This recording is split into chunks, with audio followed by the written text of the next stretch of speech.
Salamanca, tierra mía, de arte y sabiduría, eres joya sin igual. Tu brava ganadería es la casta y alegría de la fiesta nacional.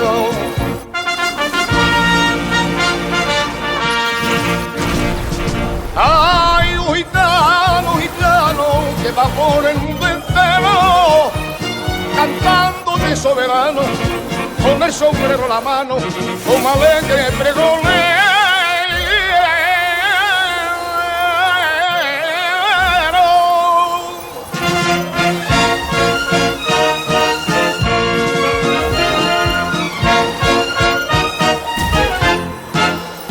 Salamanca bendita, de cosita bonita, que el tesoro de tu dinero. Salamanca bendita, qué cosita bonita, cante flamenco, toro y torero. Salamanca campero, toro, torito fiero, con divisa y verde blanca.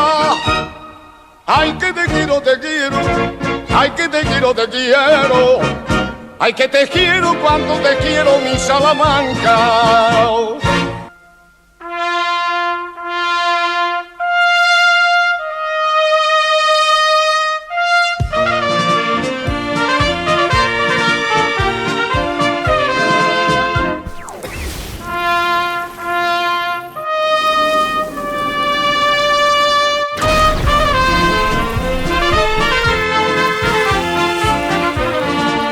Salamanca campero, toro, torito fiero, con divisa y verde blanca. Ay, que te quiero, ay, que te quiero, ay, que te quiero cuando te quiero. Ay,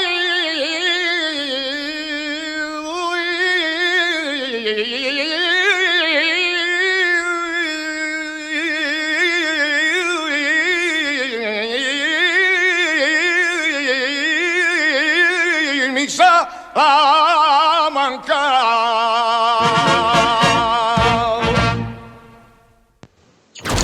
Damas y caballeros, con ustedes, las maravillosas historias que aún ya han sido contadas, pero que aquí se reviven, las historias asombrosas de historias de las ciudades españolas. Con ustedes en esta oportunidad hacíamos una breve introducción. Una introducción, por favor, ¿a dónde? ¿A dónde me vas a llevar esta vez? Vámonos a la comunidad de Castilla y León. Vámonos a Salamanca. En España tenemos Salamanca. Tenemos la oportunidad de acercarnos a Salamanca. ¡Oh, qué bello paraíso! ¡Qué bello es estar allá! Entonces, venga a conocer su historia. Un lugar privilegiado en historia es Salamanca. Ya veremos por qué vamos a estar desarrollando la historia de Salamanca. Ya veremos por qué es privilegiada. ¿Estamos? Sí, claro que sí. ¿Por qué sería llamada por una ocasión la capital de Europa? Por la cultura. Tienen esa posibilidad de irse turnando ciudades en Europa. A ver, ¿quién va a decir que no? Una ciudad como Salamanca tenga el premio de capital de Europa por la cultura. Fíjate que esto es algo fascinante que ocurre en el mundo europeo, que por un año una capital de Europa sea la capital de Europa por cultura. Ah, sí, maravilloso. O si no, pregúnteselos a los que viven en Bruselas, Bélgica. O si no, pregúnteselos también en Bélgica, en Bruselas, queda el edificio Berlaymont, donde se realiza todo lo relacionado a la Comisión Europea. Interesante, ¿no? Venga entonces, entremos en materia. Salamanca lo pueden conocer en la antigüedad con varios nombres. Porque mira, según Plutarco, van a llamar a Salamanca como Hermándica. Hermándica. Y esto debido a que habían unos pastores nómadas y ellos se encargaban de una agricultura neolítica. Cuando existía esto de los nómadas, con una agricultura neolítica, ¿cómo iban a llamar al territorio que hoy es Salamanca? Lo iban a llamar Hermándica. A esto de ponerle nombre a las ciudades y su significado, lo han llamado toponimia. Venga, ¿qué otros nombres le han puesto a esta tierra tan llamativa? Ya veremos por qué. Hermándica por Plutarco y Tito Livio. También la han llamado Salmatis, según Poliero. La han llamado Celium o la han llamado Céntica. La han llamado Salamática, según Teucro. Ya veremos quién es Teucro. Puede ser el hijo de Telamón. ¿Y por qué Teucro? Es importante porque en Teucro está la guerra de Troya, con las tropas, en donde estaban, sí, en Asia Menor, la ciudad de Troya. Estaba Teucro, quien fundó la ciudad de Salamanca, fue Teucro, hijo de Telamón. Llegó a la península ibérica Teucro, después de la batalla de Troya, llegó Teucro y llegó a la península ibérica y fundó la ciudad de Salamantica. Entonces se van acercando. Salamantica, según Teucro. Mira, la palabra sala corresponde al vado en un río. El nombre sala, su significado corresponde a un vado en medio de un río. Y ese es el comienzo de la palabra, el vado de un río. Manca, pues sería como una talavera. Bueno, tú vas a ver qué es una talavera. Bueno, esto es una tarea. Dime tú qué significa la palabra talavera. Mira, venga, hablemos un poco de lo que es la ciudad de Salamanca, después entramos en materia. La ciudad de Salamanca tiene una metrópolis, es una área que acoge a algunas empresas que facturan muy bien. Entonces hay unas enseñanzas del idioma español. ¿En dónde? En Salamanca. Mira, es que es curioso, pero tienen un porcentaje de empresas, de instituciones que otorgan este servicio, el servicio de la enseñanza en español. Un 78% es una oferta a nivel, pero no nacional, una oferta a nivel de comunidad autónoma de Castilla y León. Nos estamos acercando a la comunidad autónoma de Castilla y León. Y no en vano, estamos hablando de la academia, del estudio del español como lengua, castellano. Obvio, estamos en la comunidad autónoma de Castilla, donde están los castellanos, bueno, en Castilla. Y también una comunidad autónoma de Castilla y León, donde vamos a reforzar el tema de Salamanca como lugar de destino para una academia en la lengua. O si no, dime tú, ¿de dónde crees que era el señor Miguel de Cervantes Saavedra? Pues sí, de Salamanca. Entonces, en Salamanca se desarrollarían varias obras de este señor escritor, poeta, dramaturgo, soldado. ¿En serio? Sí, en serio. Nos estamos acercando a un señor tema. ¿Cómo vas a decir entonces? ¿De dónde crees que salió el señor Miguel de Cervantes, un dramaturgo? De la ciudad de Salamanca, de la comunidad autónoma de Castilla y León. Era apenas obvio. Mira, Salamanca ha quedado vinculado a la evolución de la sociedad occidental debido a estos temas, a temas de carácter académico del estudio de la lengua. Mira, Salamanca es la primera ciudad donde está el estudio de las reglas de la lengua europea occidental. Esta primera gramática de castellano se la deben al señor Antonio Nebrija, con su obra llamada Gramática. El señor Antonio Nebrija con su obra Gramática. El primero en defender los derechos de autor, ¿quién fue? El señor Antonio Nebrija, con su obra de Gramática. Mira, es que son los estudios de las reglas de la lengua europea occidental. Mira, es que Salamanca ha quedado vinculado a este tipo de temas de evolución de sociedad occidental. No en vano, dicen que marca el inicio del siglo de oro. En Salamanca se comienza entonces con todo este cuentazo, que comienzan con el inicio del siglo de oro en España. Hablando del castellano, no ya del latín no, ahora castellano, por favor. Marca entonces una época. Es un estudio de lenguas modernas, occidentales. Esto en la ciudad de Salamanca. ¿Por qué? Porque Miguel Cervantes Saavedra. ¿Y cómo se llamaba el primer capítulo del libro de Don Quijote de la Mancha? El ingenioso hidalgo Don Quijote de la Mancha. ¿En qué año? En 1605. También hay otras obras, sí. Otras obras tenemos del señor Miguel de Cervantes. Pues fue su lugar de estancia, muchachos. Lugar de estancia, donde escribiría otras obras, como La Cueva de Salamanca, como Don Quijote de la Mancha, como La Tía Fringida. Bueno, como El Licenciado Vidriera.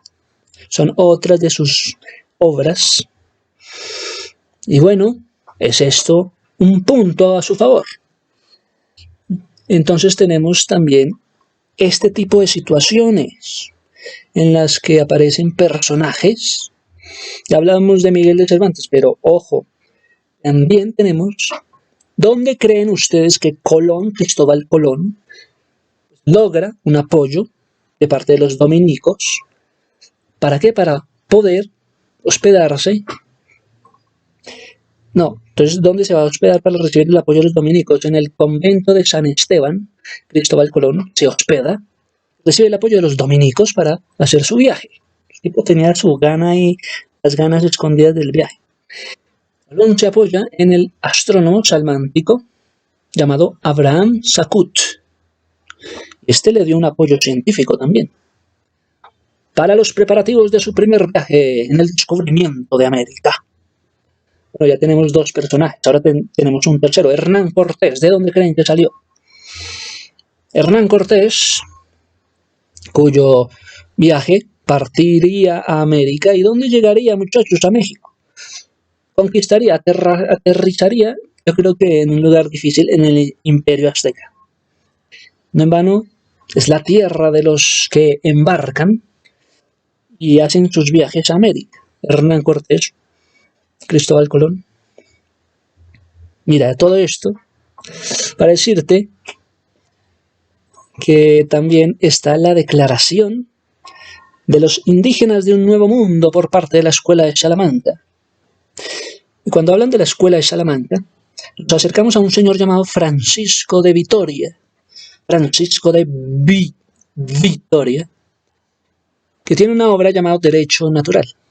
O sea, están hablando del derecho natural. Gracias a Francisco de Vitoria. ¿Y de dónde creen que es? De Salamanca, de la Escuela de Salamanca. ¿Quién sentó las bases del derecho? Bueno, de gentes modernas, de la ciencia económica también moderna, del derecho internacional. Pregúntele a Francisco de Vitoria si quiere saber algo de derecho internacional. También, obviamente, la ciencia económica moderna.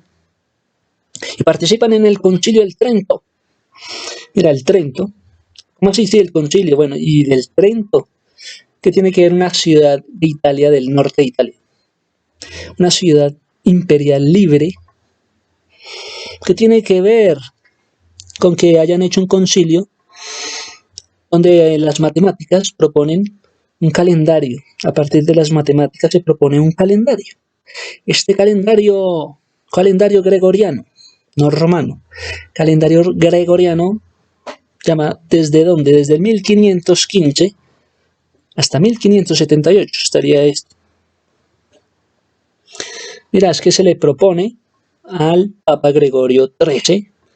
Calendario gregoriano, es que era el Papa Gregorio. Ay, Al papito, no mentiras, al Papa Gregorio le pusieron entonces calendario gregoriano y también cantos gregorianos, no puedo creerlo. No puedo, no cabe esto, pero bueno, digamos, sí. Mira, tenemos la primera biblioteca. ¿En dónde? Pues en la Universidad de Salamanca está la primera biblioteca, en la cual, ¿quién fue el primer bibliotecario en recibir un buen salario por su labor? ¿Dónde fue? Pues en la Universidad de Salamanca al primer bibliotecario le fue muy bien y le dieron su salario. El primer bibliotecario con sueldo. ¿En dónde? En la Universidad de Salamanca. Desde el 1200 está en la Universidad de Salamanca. Ya llevan mucha historia. ¿Quién es el señor Fray Luis de León? ¿Y qué hace? ¿Quién es el señor Fray Luis de León? Porque casi nadie conoce al señor Fray Luis. Si tiene nombre de Fray, Fray Luis de León, ¿quién hace la traducción de la Biblia al castellano? ¿De dónde era? El señor que tradujo la Biblia al castellano, ¿de dónde creen que era? Hombre, de la ciudad de Miguel de Cervantes de Saavedra, de la ciudad de Cristóbal Colón, de Hernán Cortés, de la ciudad de Fray Luis de León, o sea, de la Comunidad Autónoma de Castilla y León. ¡Qué interesante! Venga a sus clases, queremos saber más y más, y cada día más de esta ciudad tan maravillosa que es Salamanca, en España. ¿Qué más tienes por ahí? Muéstranos, dale duro. Mira, Salamanca. Vamos a ver qué nos muestra en temas de geografía. Tenemos que Salamanca está situada en la Comunidad Autónoma de León y Castilla. Justo está situada en el campo de Salamanca. Este campo de Salamanca está en plena meseta del norte.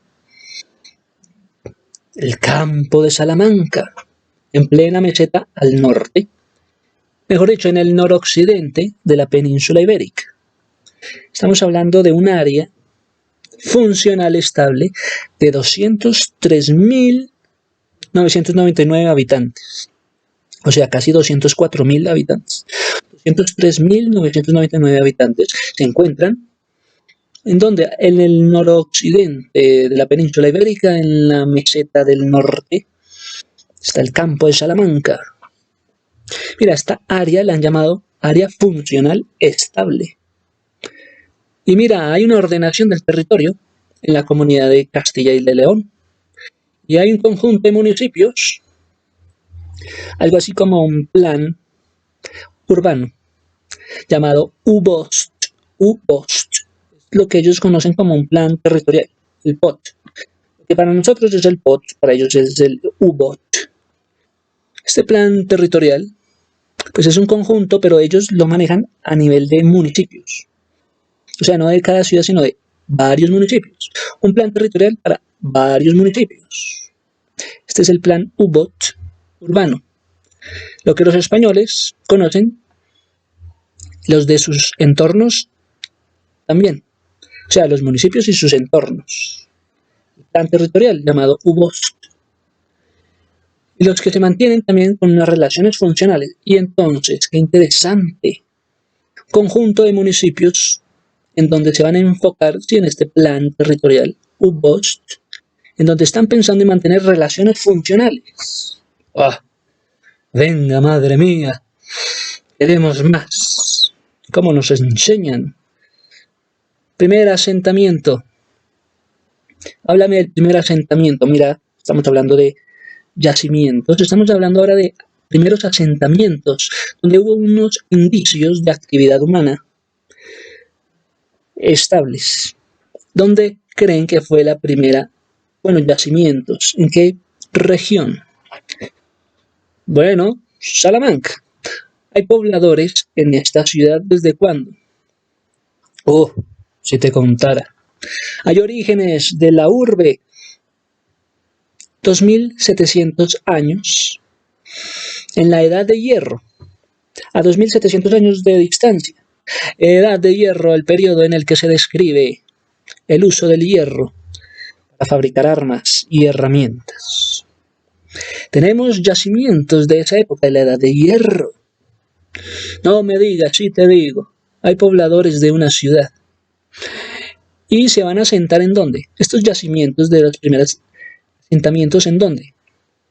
Bueno, el campo de Salamanca, pero ¿dónde más? Específicamente en el Cerro de San Vicente, donde van a encontrar un parque arqueológico en el Cerro de San Vicente. Ay, si queremos ir un día. Bueno, entonces ubíquese en el Cerro de San Vicente, donde está el parque arqueológico del Cerro de San Vicente. Mira, estos se van a encontrar en la cima del Cerro de San Vicente. Se van a encontrar un yacimiento arqueológico que ha sido constituido por medio de artefactos, de elementos estructurales del suelo, que el suelo ha sido ocupado. Van a decir esto, el suelo ha sido ocupado por medio de elementos estructurales y de artefactos. Se han concentrado los restos arqueológicos, restos de la actividad humana. Esto en la cima del Cerro de San Vicente. El que quiere más, pues pida más. Esto se encuentra más que todo al occidente de los cerros, donde se ha asentado la gran ciudad, que se encuentran en la ciudad, ¿sí? ¿Y qué? Mira, es que ellos conservaron los restos de la edad de primera edad de hierro. Ay, sí, qué bueno. A esto lo han llamado, ¿saben cómo? ¿Cómo? La cultura del Soto Medinilla. Cultura del Soto de Medinilla. Qué interesante. Cuéntame más. Vamos por partes. Hay un convento en medio de la cima del Cerro de San Vicente. Además, hay un convento que se llama el Convento de San Vicente. Y las baterías militares napoleónicas. ¿Dónde creen que están las baterías militares napoleónicas? Pues en el convento del San Vicente. Tan chévere cuando dicen, está como Don Vicente, que nada siente. Vamos a ver. Están construyendo la Guerra de la Independencia. Y los franceses y los españoles se enfrentan en el año 1808-1814. Napoleón gobernaba España. ¿Qué vamos a hacer con Napoleón? ¿Qué vamos a hacer? Imagínate que Napoleón tenía baterías militares napoleónicas en el convento de San Vicente. Ah, qué cosa, pero bueno, así fue. A eso se han acercado a este parque arqueológico en el Cerro de San Vicente, en el campo de Salamanca. Es un asentamiento que queda además junto al río Tormes. Oiga, ¿cuántas historias académicas acerca del Tormes, del Tormesillo?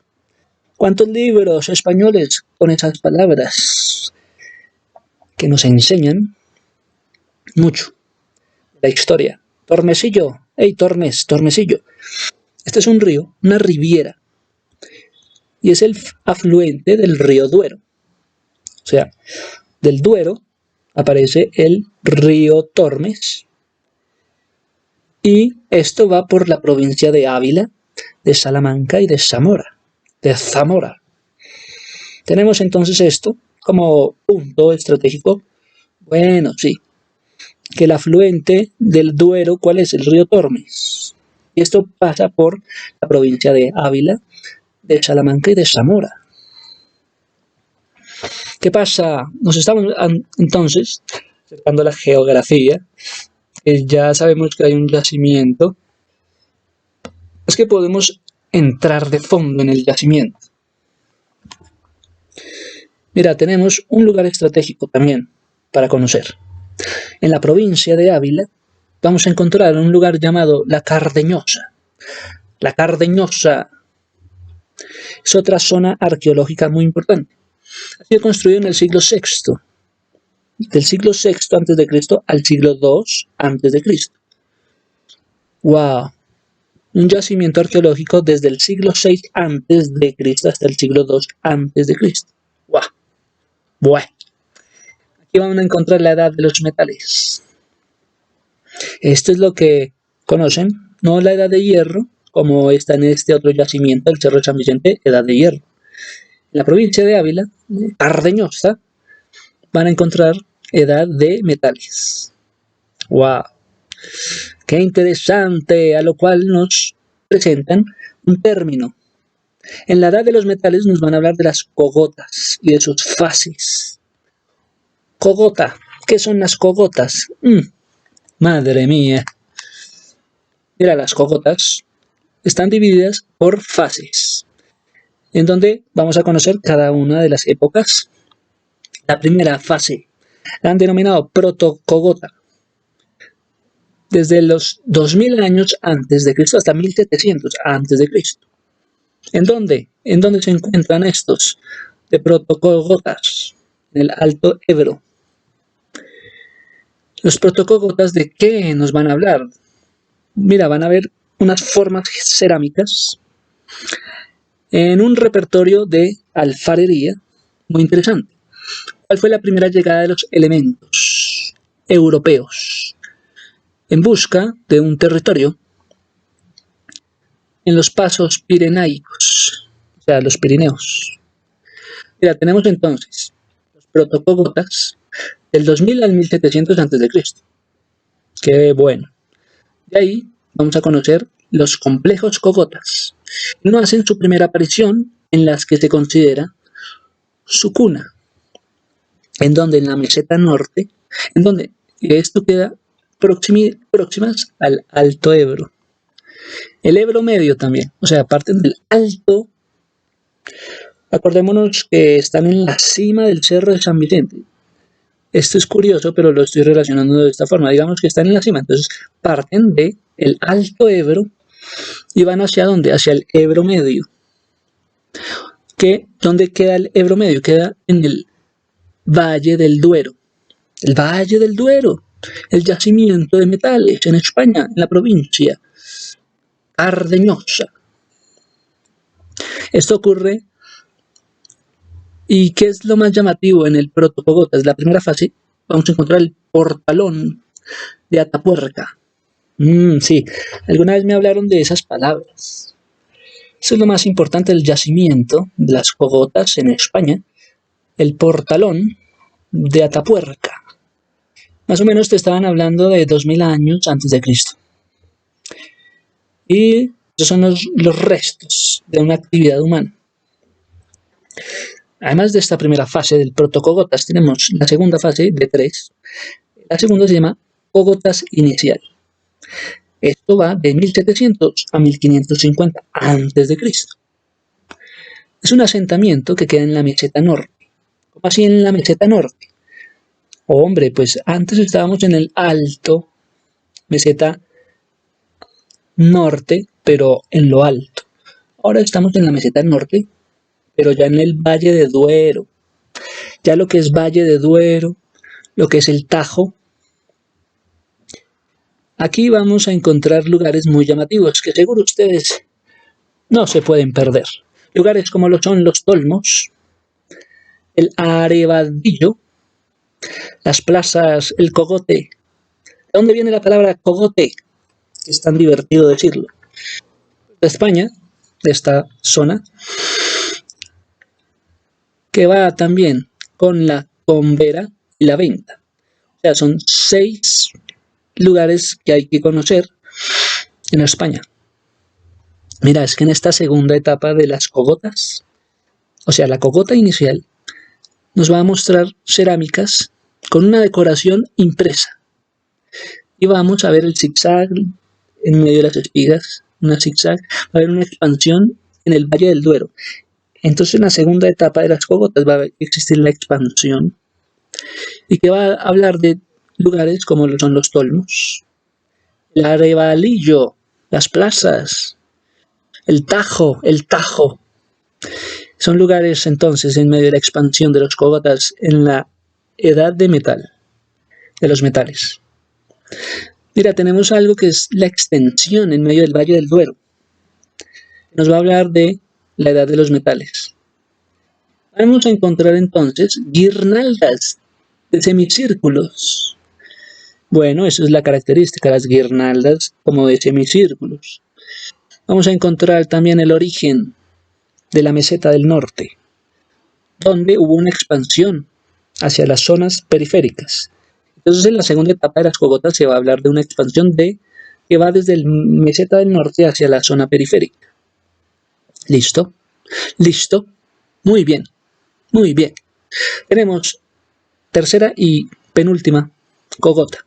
La cogota medio nos va a hablar de la expansión de la meseta del valle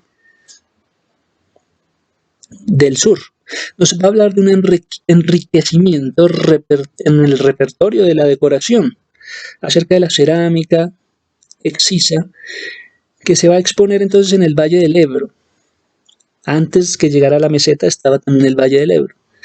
Entonces va a ser una expansión riquísima en la meseta, pero también va a ser una expansión en el Valle del Ebro, con la llegada de estos elementos decorativos, que son restos de una actividad humana en el año 1550 a.C.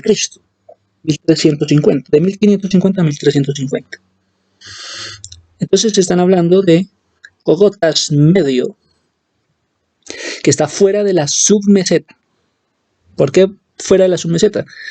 También van a estar el Valle del Ebro. Tenemos un lugar, así como en la primera etapa era el portalón de Atapuerca. En la tercera cogota tenemos algo que se ha llamado las gotas de Almería. Gotas de Almería. Sí, algo que han llamado las Cuestas del Negro en Granada. Y bueno, que nos va a acercar al valle medio de Guadalquivir. Esto es más que todo una introducción a los yacimientos, a los orígenes de la urbe del Salamanca, a los orígenes ¿de dónde? De Castilla y de León. Ya vemos la importancia de Castilla con la educación del idioma castellano, ¿sí? Ya vemos la importancia que tienen con el yacimiento, los yacimientos, pero no solamente de una época, de la época de hierro, no, también de época de metal. ¿Sí? Es que son materiales que han sido hallados. Y también entran el primer siglo antes de Cristo. ¿Y qué vamos a hablar en el primer siglo antes de Cristo? Hombre, el Imperio Romano. Todo tiene que ver con eso. Ok, antes de entrar de lleno a lo que fue la vida con el Imperio Romano en Salamanca, hubo un excavador de estas cogotas que se llamó Juan Cabré. Este señor Juan Cabré nos vino también a introducir el mundo de los celtas, que existieron antes del Imperio Romano. Estaban los celtas o los celti-ibéricos, los celtas en península ibérica. ¿Cómo los van a llamar? Celta-ibéricos. Entonces fue Juan Cabré que nos introduce a los celtas, y una rama de los celtas se va a llamar los betones. Betones. Tenemos al excavador Juan Cabré. O sea, no solamente nos introduce todos estos yacimientos arqueológicos en un cerro fortificado, ¿no? También nos introduce las culturas que existieron prerrománicas, o sea, los celtas. Un municipio llamado La Cardeñosa, en la provincia de Ávila. La Cardeñosa, no, así no, La Cardeñosa, provincia de Ávila. Hay que conocer los modos de vida de estos peninsulares. Hágame el favor, ¿cómo van a llamar a los habitantes de la península? Peninsulares. Oye, qué bueno. Oye, qué bueno. Es que todo esto es previo a la invasión romana. Los prerromanos eran los celta-ibéricos. Estaban en la península ibérica y también tenían territorios como lo es la provincia de Ávila, provincia de Zamora, provincia de Cáceres, provincia de Salamanca. Mira, es interesante que el señor Juan Cabré nos haya introducido el mundo del yacimiento arqueológico. Pues nos va a hablar de una secuencia llamada estratigráfica, dividida en dos periodos. Por medio de un hiato, nos va a hablar de dos periodos. Lo que son el cogota primero, que se introduce en la época del bronce final, y el cogota segundo, que nos va a introducir en la edad de hierro. Este señor Juan Cabré nos introduce las cogotas, que son un yacimiento arqueológico. En el término de las Cardeñosas, de la provincia de Ávila. Oye, qué bueno, ahora hablamos porque tenemos que entrar en historia lo que fue los celtas antes de Roma. ¿Te parece o no? ¿Está bien? Ah, bueno. Venga. Tendríamos entonces mucho que hablar, pues es mucha la historia de estos salamancos, no, así no les dicen. De la Salmántica. Nos van a hablar mucho, por cuanto habían un pueblo llamado los celtibéricos. Ay, bueno, pues qué interesante que ocurre esto. Muy bueno, me parece. Ya tenemos un poco de información para ustedes. Mira, acordémonos de los nombres que le han dado a la ciudad de Salamanca. La Salmántica, según Ptolomeo. Mira, Salmántica, ¿por qué? Porque había un pueblo llamado los Vaqueos, con doble C, los Vaqueos. Estos, como diciendo vaqueros, no, Vaqueos son un pueblo prerromano. Y han tomado la ciudad, sí. El sector central, por favor, de la cuenca del Duero. En la cuenca del Duero, en la zona centro, van a ubicarse estos vaqueos, que tienen más que todo una superficie de 45.000 kilómetros cuadrados. Un pueblo prerromano de 45.000 kilómetros cuadrados de territorio.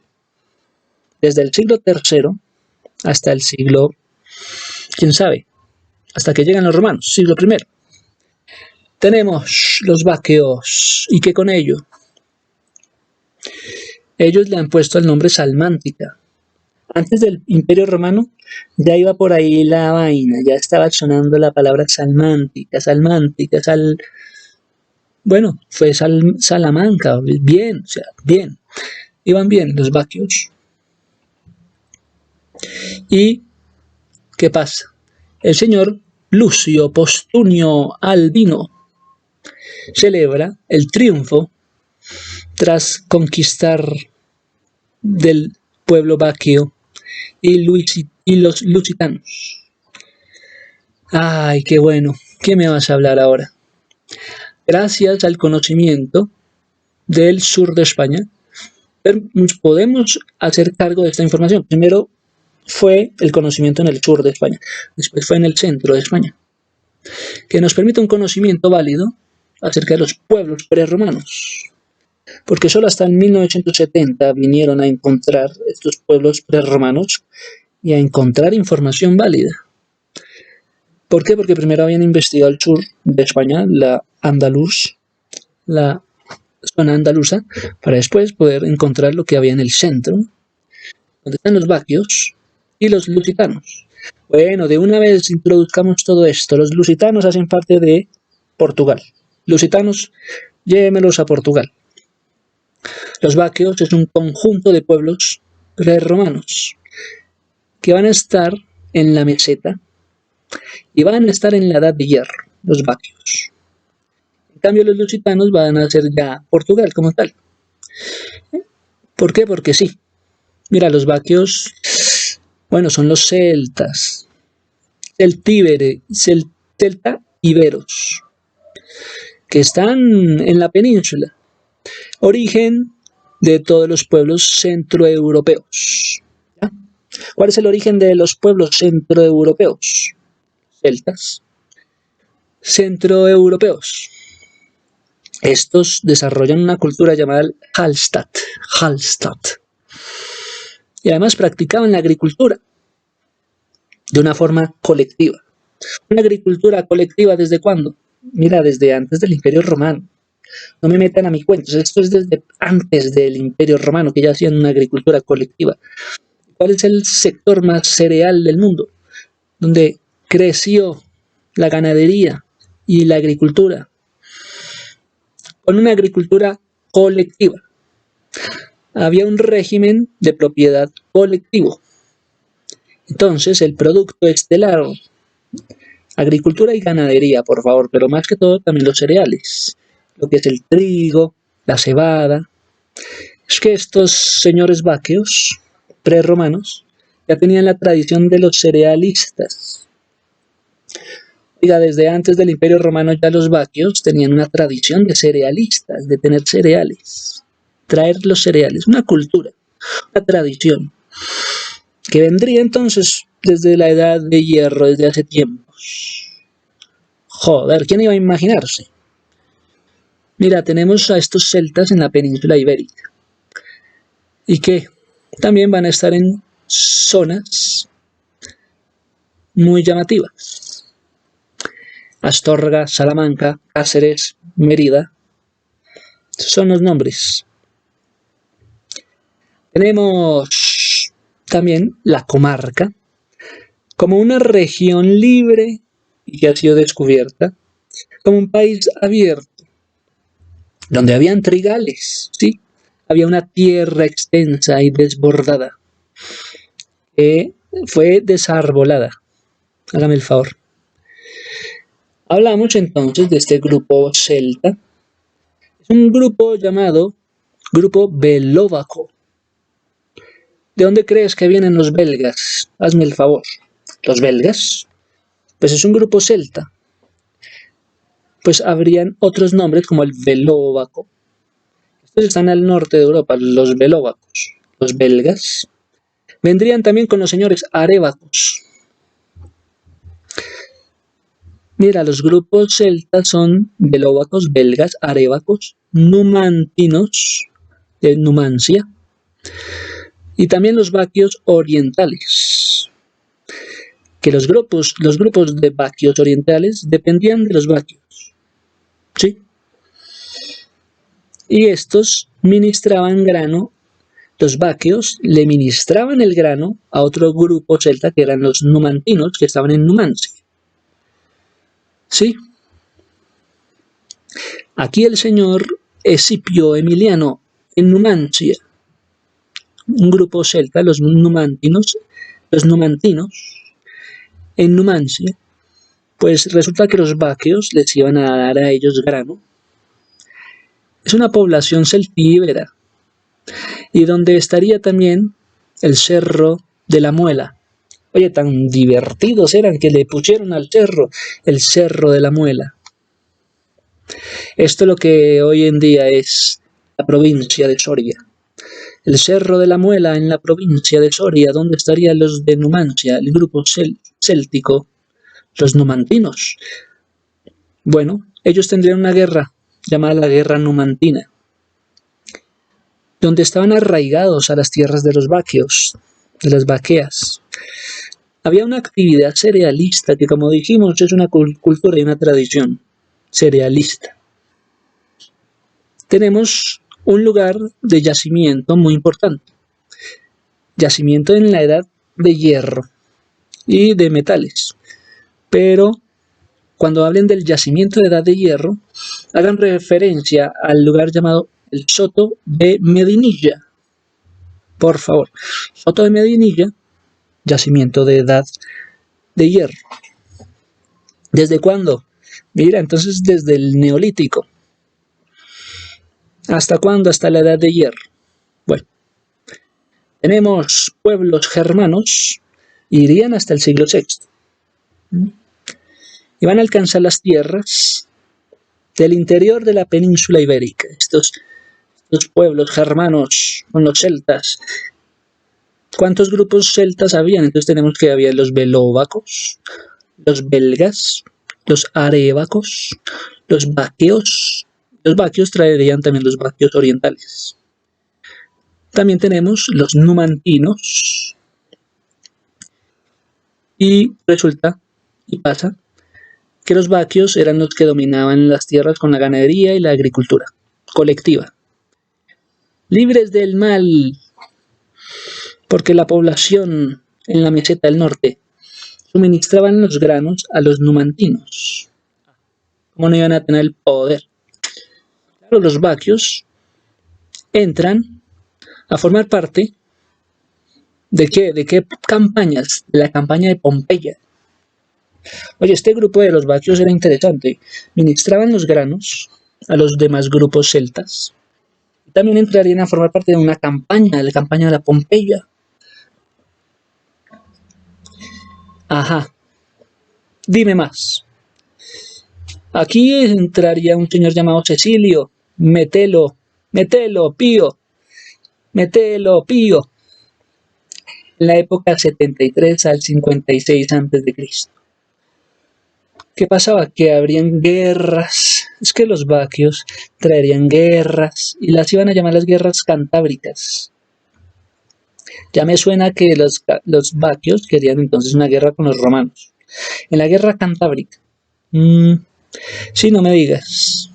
Es que eran como conflictivos los vaquios, ¿o qué? Mira, es que la romanización tomaría la península ibérica. Entonces, tenemos pueblos como los cántabros, o sea, cántabros, los de Asturias, que son los astures, contra el Imperio Romano. Estos estados romanos, entonces, tomarían estos pueblos como los cántabros, los astures, y formaban las guerras cantábricas. Y obviamente toda la península sería romana, la península ibérica. Mira, en cambio los lusitanos irían a formar parte de lo que es Portugal. En la provincia ya se iba a llamar como. Esa provincia que posteriormente sería Portugal, sería la parte de la Hispania ulterior. Si no me digas, los portugueses entonces entrarían a formar parte de la Hispania ulterior. Tenéis que hacerme la comparación entre lo que es la Hispania y ulterior y la Hispania citerior. Pues en esto se dividió la República de Roma, romana, en dos, en Hispania ulterior con los portugueses, los lusitanos, y la Hispania citerior con los vaqueos. ¡Wow! ¡Joder! ¡Qué bueno es todo esto! Sí, ¿no? Está como buena la vaina. ¡Ja! Está como buena la vaina. Venga. Ya conociendo cómo es la historia de Roma, la división entre Hispania ulterior y la Hispania citerior. ¿Qué pasó con Roma? A ver, dime, cuando llegó a dividirse en Hispania ulterior y Hispania citerior. Mira, si te digo no me crees. No, hombre, sí te voy a contar, dime. Dame más. Mira, Hispania ulterior. Estamos en el año 197 antes de Cristo. ¿Sí? No puede ser. Hispania ulterior va a estar haciendo de una parte y Hispania ulterior estaría en la otra parte. Entre estas dos Hispanias vamos a encontrar una frontera que los va a separar. ¿Qué es lo que separa estas dos Hispanias? Pues la frontera de los cartagonovas. Pues la frontera que también va a tener el mar Cantábrico, donde eran las poblaciones, los pueblos de los cantábricos. Y obviamente los romanos se apoderaron de todos esos pueblos cantábricos, cerca del mar Cantábrico. Entonces tenemos en medio de la frontera de estas dos Hispanias el Cartagonova. Historia también con los cartagos. Es que Roma se metió con los pueblos de cantábricos y también con los cartagos. ¿Qué le vamos a hacer? Era parte del plan para unificar Hispania ulterior con Hispania citerior. Oye, entonces, ¿cómo le vamos a hacer? Bueno, vámonos por aquí a ver cómo nos va. Explicando la Hispania primero ulterior. Hispania ulterior con ustedes. ¿Qué va a pasar a acontecer con la Hispania ulterior? Mira, fue dividida en algo llamado la Bética. Los béticos, la Bética. Y también va a ser dividida entre Bética y los andaluces. Oye, Bética, todo el resto, excepto la parte del sur que son los andaluces. Eso es entonces la Hispania ulterior, mientras que la Hispania citerior, pues hombre, nos van a hablar de los visigodos. Los visigodos van a ser entonces los que van a estar en la Hispania citerior. que incluye los pueblos, ya sabemos cuáles, ¿no? Los del mar Cantábrico, los cantabrios, y también incluye el País Vasco. Ah, Hispania ulterior con los andaluces, Hispania superior con el País Vasco. ¡Wow! Esto en el Imperio Romano. Por una parte, los del sur andaluces. Por otra parte, los del País Vasco con los visigodos. ¡Wow! No, esto está buenísimo. Todo esto está buenísimo. Sí, no te he contado todo todavía. Resulta que en esta Hispania superior, donde están los visigodos, y con los pueblos de Cantabria, cerca del mar Cantábrico y el País Vasco, nos van a hablar de la Hispania terraconense. ¿Sí? País Vasco tiene que ver entonces con la Hispania terraconense. Sí, la capital se va a llamar Tarragona. Va a ser una provincia importante, yo diría, la más importante, no sé, pero una provincia grande en medio del Imperio Romano. ¿Cuál fue? La Tarragona.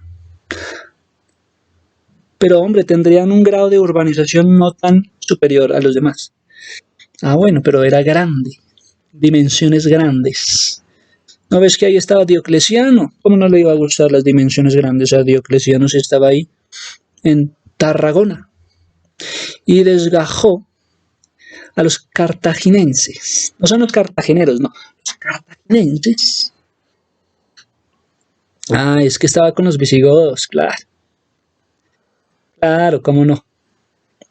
Ya resulta que los cartaginenses tenían la ciudad de Cartago y una circunscripción también romana. Era una provincia, además, eclesiástica. Imagínate los romanos con los cartagos, pero es que resulta que era una provincia eclesiástica. No era de cartageneros y ya, no. Era cartaginense con una provincia eclesiástica y llegan justo los romanos. ¿Qué crees que pasaría? Guerra. Bueno, así nos fuímonos. ¿Con qué nos vamos a ir entonces?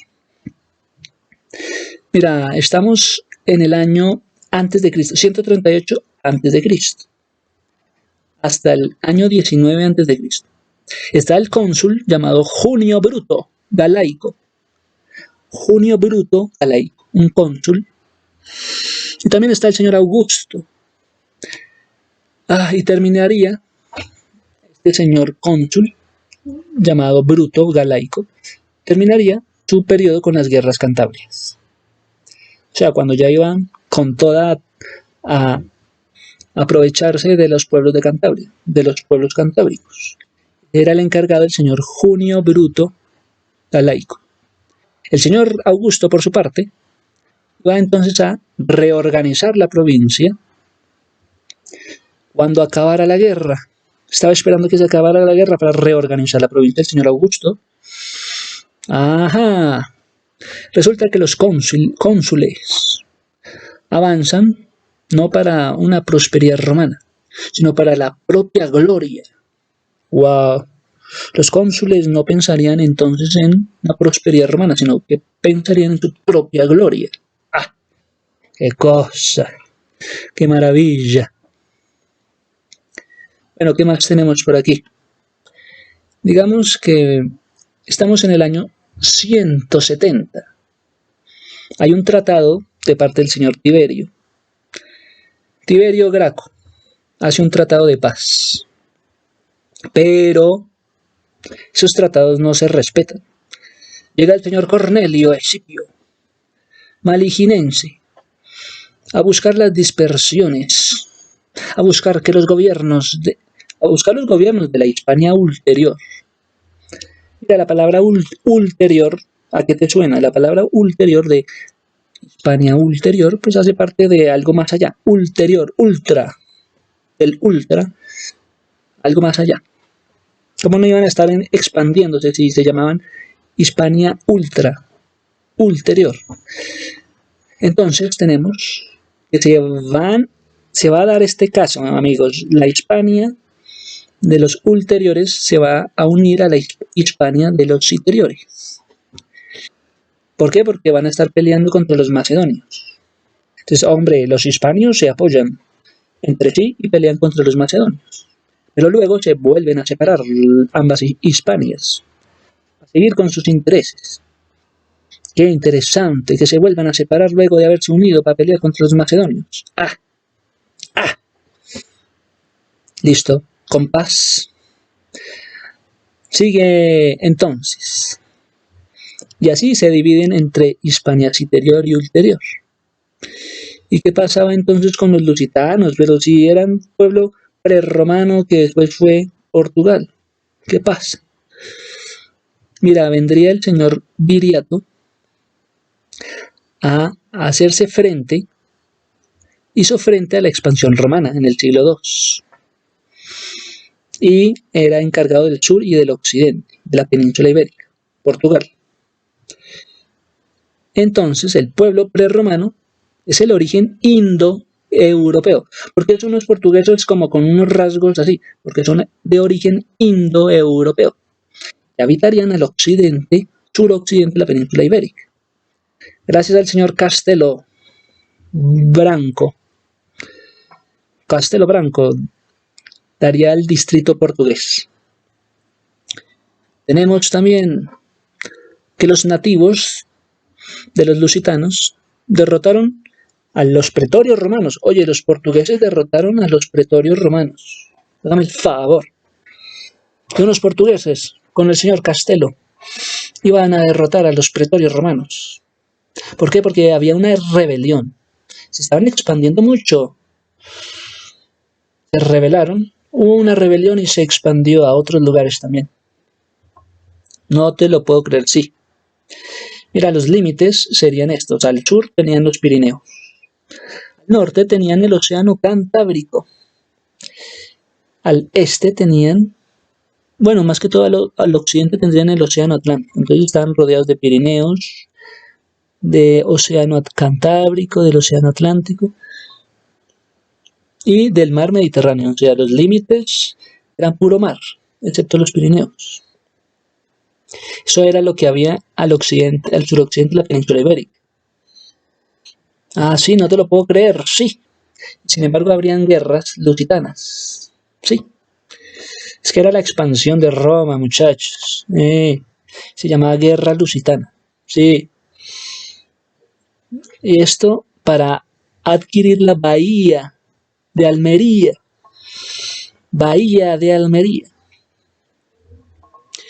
Mira, sin embargo, los lusitanos nos van a introducir esto de los tarraconenses. ¿Por qué? Los tarraconenses tienen una fracción que son los 2/3 de la península ibérica. Península ibérica, los 2/3 para los tarraconenses. Van a estar al norte y al sur del Ebro. Sí, los límites desde el Pirineo hasta el Valle del Duero, porque el resto son puros mares, como el océanos. Es que están rodeados de océano Atlántico, del mar Mediterráneo. ¿Cómo no iban a tener bahías como la bahía de Almería? Bueno, muy bien. Tenemos entonces que estas zonas al este, fratera al occidente los andaluces. Entonces oiga, al suroccidente, con lo que serían los portugueses, también estarían los andaluces. No te lo puedo creer, sí. En segundo caso, tenemos que están desde los Pirineos, los tarraconenses. Ahora estamos con los tarraconenses que van desde el norte, los Pirineos, hasta el sur, que van Valle del Duero. Porque si miramos los lados, pues son puras costas, bahías, como son la costa del océano Atlántico, mar Mediterráneo. Tenemos entonces la zona de las orillas meridionales. Cuando te hablan del mar Mediterráneo, te están hablando entonces de la zona meridional. ¿Más que todo de España y de Portugal o qué? Mira, pues más que todo es la península ibérica al sur, occidente, al sureste. Sureste, los andaluces. Suroccidente, bueno, los lusitanos con Portugal. Bueno, venga, ¿cuáles son las zonas meridionales? Tenemos el río Tormes. Tenemos algo llamado el Calé. Calé es Oporto, Portugal, en Portugal. El Tormes, que es más que todo entonces español. Tenemos el Calé, que es más que todo un río Portugal, de Oporto. Oporto con el Calé. España con el Tormes. Tenemos los valles del Tajo. Los valles del Tajo. Tenemos los límites de las Lusitanas también. Pasemos al siglo V. En el siglo V vendrían los vándalos. Al sur de la península, los vándalos. Al sur de Hispania. Entonces el señor Honorio pide al rey visigodo: oye, el rey visigodo, acaba con los vándalos. Entonces los visigodos son unos duros y sacan a los vándalos. Los visigodos toman el control de Hispania. Y cuando vienen los visigodos, ¿cuál va a ser la capital de los visigodos? La capital es Toledo. Toledo es la provincia administrativa de los pretores romanos. Toledo. Bueno, entonces ya sabemos que cuando llegan los visigodos al poder en la península ibérica, pues los visigodos les gusta la capital Toledo. ¿Qué vamos a hacer? De Hispania tiene la capital Toledo. Los visigodos van con Hispania. Combinan muy bien los visigodos con la Hispania y le ponen la capital Toledo. Sí, ¿qué más? Bueno, entonces en Toledo está la administración, la provincia administrativa, y esto por pretores. Tenemos miembros, élites, que se van a mezclar con la aristocracia romana. Está en el siglo V, ya no estamos en el primero, ni en el tercero, sino en el quinto. Los miembros que son élite se van a mezclar con la aristocracia romana y van a participar en el gobierno. Entonces va a estar el emperador, que se les dan los miembros de aristocracia. Siglo V, aristocracia con el emperador, en donde encontramos al señor Trajano, Adriano, Teodosio. Estos tres gobernadores, Trajano, Adriano, Teodosio, nacen en Hispania. El señor Adriano nos va a hablar del imperio de Hispania. Teodosio, Hispania. Es que esto es una aristocracia. También van a introducir mecanismos en tecnologías avanzadas. Es que Adriano introduce unos mecanismos de tecnología avanzada. En economía, en ganadería, en exposición, en explotación de oro, en vino, en aceites de oliva, en lana. ¿Ves? A esto nos acercamos. Ya sabemos entonces que los que son lusitanos pues nos iban a dejar esta cuestión de los terraconenses. ¿Qué vamos a hacer con ellos? Mira, ellos tienen una superficie de 380.000 kilómetros cuadrados. Una población de 3.5 millones de habitantes. Los terraconenses vendrían a ser la mayor provincia del imperio. Nos podemos entonces deleitar con todo lo que es la historia. Los terraconenses fueron divididos después a los gallegos, a los cartaginenses. O sea, de terraconenses se va a dividir en dos, en gallegos y en cartageneros. No cartageneros, en cartaginenses.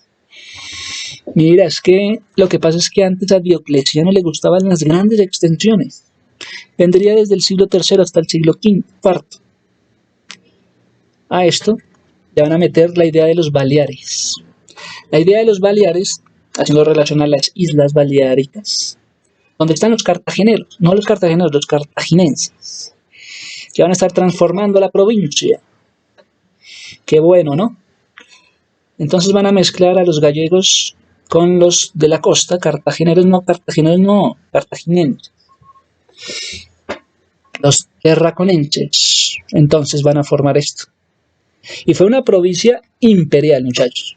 Terraconenses, una provincia imperial que formarían parte con los béticos, con los lusitanos. Cuando te hablan de terraconenses, te están hablando de los gallegos y de los de la costa, las Islas Baleares. Los de la Bética es una provincia, pero los béticos, los de la Bética, hablan de la provincia del senatorial. Van a tener un rango pretórico. Ojo con estos de las béticas, porque la provincia bética es una provincia senatorial. En cambio, las de los terraconenses, las de los lusitanos, son solamente provincias imperiales, mientras que los béticos, las de la bética, es una provincia senatorial, con el senado. Con un rango, obviamente no un rango pretorio, de pretorio, sino con un rango, sí, un rango pretorio, no con un rango consular, sino con un rango pretorio. Los béticos tienen una provincia senatorial, el senado, pero también un rango de pretorio, mientras que los terraconenses son una provincia imperial, con un rango de consular. Hay la diferencia, que los béticos son el senado con el rango pretorio, pero los terraconenses son una provincia imperial con el rango consular, el consulado. Los terraconenses van a gobernar las provincias. Y el senador del rango consular, o sea, el duro de los consulares, el senador del rango consular, va a tener la sede provincial. ¿En dónde? Se va a llamar la colonia de Tarraco, así van a llamar, donde va a estar el senador de los consulares. La capital de la provincia, la colonia de Tarraco. Mira, los terraconenses, pues es gobernadores de las provincias. Tienen a su favor a los subordinados. El gobernador con los subordinados. Son 3 legados. Hágame el favor, 3 legados a favor del gobernador. O sea, 3 legados, 3 legiones. 3 legiones a favor del gobernador. ¡Wow! Sí, es que es... Y también las 2 subsiguientes, con 2 legiones al señor Nerón. Bueno, con 3 legiones empezó todo el tema de los terraconenses. 3 legiones que apoyan al gobernador. Luego llega Calígula y le quedan 2 legiones que van a apoyar al gobernador. Luego llega el señor Nerón y le queda solamente 1 legión que va a apoyar al gobernador. O sea, cada vez va decayendo con menos legiones que apoyan al gobernador. ¡Qué vaina! ¡Qué vaina! Mira, los gobernadores, bueno, los que iban a gobernar, señor Augusto, señor Tiberio, señor Claudio, 3 principales. Grandes dimensiones para Diocleciano, bueno, sí, grandes dimensiones. Hubo un gobernador que recibió como auxiliar de administración y de justicia. Oye, no puedo creer, los terraconenses con un gobernador y 3 legiones, mientras que estos tenían 7 legiones, no 3, no, 7 legiones que apoyaban al gobernador, que eran los 3 legados llamados los legati. Eran nombrados por el mismo emperador, estos legati. Legatus Iuridius. Sendas de los conventos. Entonces ahí aparecen conventos jurídicos. Oiga, 7 legiones que apoyaban al gobernador y eran nombrados por el mismo emperador.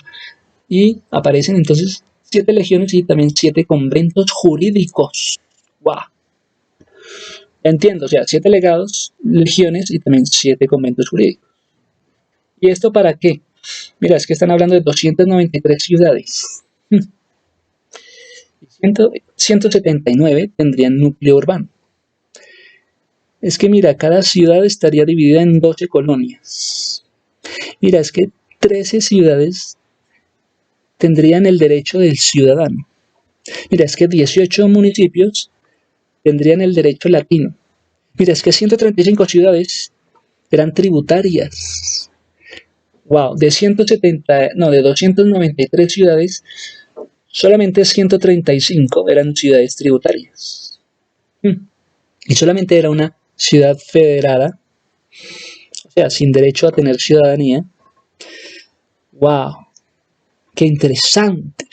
El resto eran simplemente comunidades privilegiadas de origen cesariano. Eran adscritas a las tribus rústicas, digamos. Estas comunidades más que todo entonces vendrían a ser adscritas como tribus rústicas, donde serían llamadas las tribus anienses. Wow, no te lo puedo creer, sí. Tenemos cositas ricas. Mira, hay sedes que organizaron un culto imperial. Llamaban al culto imperial al Genius Augusti. Eran los emperadores divinizados. Sí, que habían sacerdotes, un sacerdocio propio, masculino y femenino. Estos eran emperadores divinizados. Eran elegidos como los élite, privilegiados, una comunidad de privilegiados, eran estos, élite. Y se designan anualmente. Eran asignados anualmente como la flaminca para ocuparse del culto imperial. A nivel de provincia, sí, claro que sí, y debían cumplir con el foro provincial de Tarrasco. O sea que cuando hablamos del Tarrasco, de los terraconenses, hablamos que hubo un senador, sí, con consulares, y que la capital, la sede, sería la colonia de Tarrasco. Pero que el Tarrasco también haría alusión a que hablaban de un culto imperial a nivel de provincia y que las funciones estarían en el foro provincial de Tarrasco sería esto. Hablemos de la administración fiscal. El administrador fiscal depende de un procurador. El fiscal dependía de un procurador imperial, que sería nombrado por el mismo emperador. Este procurador sería nombrado por el emperador. Tenemos entonces al administrador, que es fiscal. Tenemos al procurador, que es nombrado por el emperador. Sí. Tenemos algo llamado los Ordo Equester. Esta es la sede de la capital de la provincia. Capital de la provincia, de la colonia de Tarrasco. Tenemos una sede de la capital de la provincia y hay que supervisarla, claro, con los recaudos de los impuestos. Claro que sí, esto en los siglos I y II. Mira, es que procuraban, más que todo, el procurador depende del emperador y no del gobernador provincial. Ambos cargos deben colaborar correctamente en medio de esta provincia. Wow, no te lo puedo creer, oye, sí. Digamos que habían ciudades llamadas civitates, que formaban provincias por medio de las ciudades llamadas civitates. Que estas ciudades civitates eran una organización política del Imperio Romano. Una administración del Imperio Romano, por favor. Estos se iban a ubicar en el Valle del Ebro, o en muchas ciudades, pero también cuando avanza la expansión hacia el norte, llegan a las costas de Cantabria. Entonces, mira, en el Valle del Ebro van a estar muchas ciudades, después va la expansión hacia el norte, hacia las costas de Cantabria. Bueno, esto ocurría en las ciudades llamadas civitas. Eran supervisados por un gobernador provincial con un grado de autonomía y que revelan los asuntos sin intromisión. No era necesario ir a entrometer las narices, ¿no? Desde el Imperio Romano ya no era necesario ir a meter las narices para solucionar un problemita en una zona. ¿Por qué? Porque ya habrían gobernadores provinciales que se ocuparían de cada provincia. Entonces no es tanto de que el presidente debe ir a una región a meter las narices, no. Para eso están los gobernadores provinciales. Un grado de autonomía que resuelven los asuntos sin intromisión del gobernador provincial. Se estarían hablando. Asimilar las instituciones de lo que es autogobierno, del autogobierno. Deben asimilar los municipios, las colonias romanas. Deben hablar de los ciudadanos de la colonia, porque se va a estar administrando los derechos locales. Entonces ya desde el Imperio Romano se hablan de los derechos locales, de los gobernadores provinciales, de no estar entrometidos en otros gobiernos de otras provincias. Hay una relación, sí, con el poder imperial. Los ciudadanos romanos tienen esa particularidad. Una legislación romana se va a aplicar por encima de los derechos locales. Esta legislación romana iba a decir, la legislación romana iba a estar por encima de los derechos locales de cada provincia. ¡Wow!